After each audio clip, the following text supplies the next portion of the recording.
వి gold trusted gold buyers తాకట్టులో ఉన్న బంగారాన్ని విడిపించి ఈ రోజు ఉన్న మార్కెట్ ధరకే కొనబడును. మరిన్ని వివరాలకు సంప్రదించండి 77107720.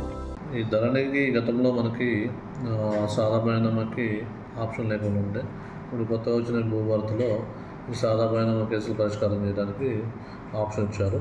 కాబట్టి గతంలో 2020లో ఎవరైతే సాదాపైన దరఖాస్తు చేసుకొని ఇంకా వాళ్ళ ఈ పరిష్కారం ఎవరు పెండింగ్ ఉన్నాయో అవన్నీ కూడా ఈ భూభారతి దాంట్లో పరిష్కారం అవుతున్నాయి.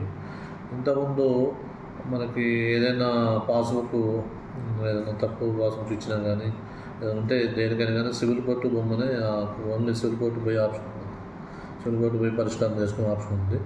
కానీ ఇప్పుడు ఈ భూభారతి వచ్చిన కాడ నుంచి అప్పీల్ వ్యవస్థ అనేది తీసుకొచ్చారు. ఇంతకుముందు అప్పీల్ వ్యవస్థ లేదు.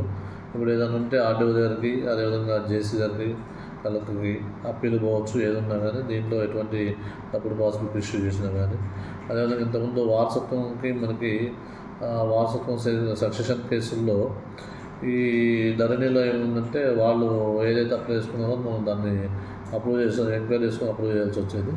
ఇప్పుడు ఈ భూభారతి వచ్చిన తర్వాత దీంట్లో ఒకటి నోటీస్ ఒకటి జనరేట్ చేసి దాన్ని మనం క్షుణ్ణంగా వెరిఫై చేసి ఎవరికైనా అభ్యంతరం ఉందా లేదని ప్రతి ఒక్క ఫ్యామిలీ మెంబర్కి కూడా మనం నోటీస్ ఇష్యూ చేస్తాము.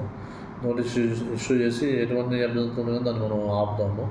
అభ్యంతరం లేకపోతే మనం దాని సక్సెషన్ ఎవరికైతే పెట్టుకున్నారో వాళ్ళకి అప్రూవ్ చేస్తాము. రైతుల దగ్గర నుంచి దరఖాస్తులు తీసుకున్నారు సార్, వాటి ఎట్లాంటి పిటిషన్స్ మీకు వస్తాయి? మనకు వచ్చిన వాటిలో ఎక్కువ శాతం మనకి సాదాపైన దరఖాస్తులు వచ్చినాయి. ఆ సాదాపైన దరఖాస్తులు కూడా మనకి మన వాళ్ళు ఇప్పుడు అంతా కూడా మనకి ఎక్కడైతే పైలట్ మన నేరగొండలు కానీ మన బోనగల్ మండలంలో కానీ వచ్చిన వాటిలన్నిటి కూడా 30% ఈ దరఖాస్తులన్నీ కూడా సాదాపైన సంబంధించినవి వచ్చినాయి. ఆ 30% దరఖాస్తులన్నీ కూడా ఇప్పుడు మనం క్షేత్రస్థాయిలో పరిశీలన చేస్తారు. వాళ్ళు ఫీల్డ్ మీద ఎక్కడి నుంచి ఉన్నారు, వీళ్ళు మనకి ఎవరైనా నుంచి కొనుగోలు చేస్తారు, వాళ్ళకి రికార్డులో నమోదైందా లేదా గతంలో అట్లా అన్నీ వెరిఫై చేసి ఇప్పుడు ఫీల్డ్ మీద ఉంటే వాళ్ళకి పాస్బుక్ హక్కు దొరకదు అనేది కల్పిస్తున్నారు. ఇప్పుడు అదేవిధంగా మనకి ఇప్పుడు జూన్ 2 నుంచి అన్ని మండలాల్లో కూడా ఈ రెవెన్యూ సోర్సులు జరుగుతాయి.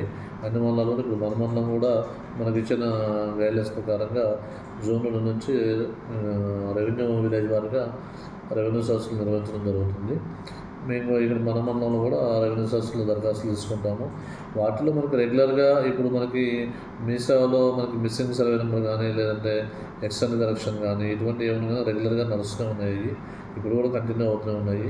ఇప్పుడు మనకి భూభారతి ద్వారా ఏంటంటే కొంచెం సాధారణ ఒకటి వెసులుబాటు వచ్చింది, కొంచెం అవి పరిష్కారం అవుతాయి. అదేవిధంగా మనకి అప్పీల్ వ్యవస్థ ఒకటి, సక్సెషన్ కేసులు ఒకటి కొన్ని మనకి మార్చడం జరిగింది. అవన్నీ కూడా ఇప్పుడు కొంచెం ఉన్న భూభారతి చట్టం ప్రకారంగా దాంట్లో ఉన్నటువంటి నియమాలను అనుసరించి మనం ఇండియా పాకిస్తాన్ ఉద్రిక్తతలపై లేటెస్ట్ అప్డేట్స్ కోసం డౌన్లోడ్ చేసుకోండి RTV లైవ్ యాప్.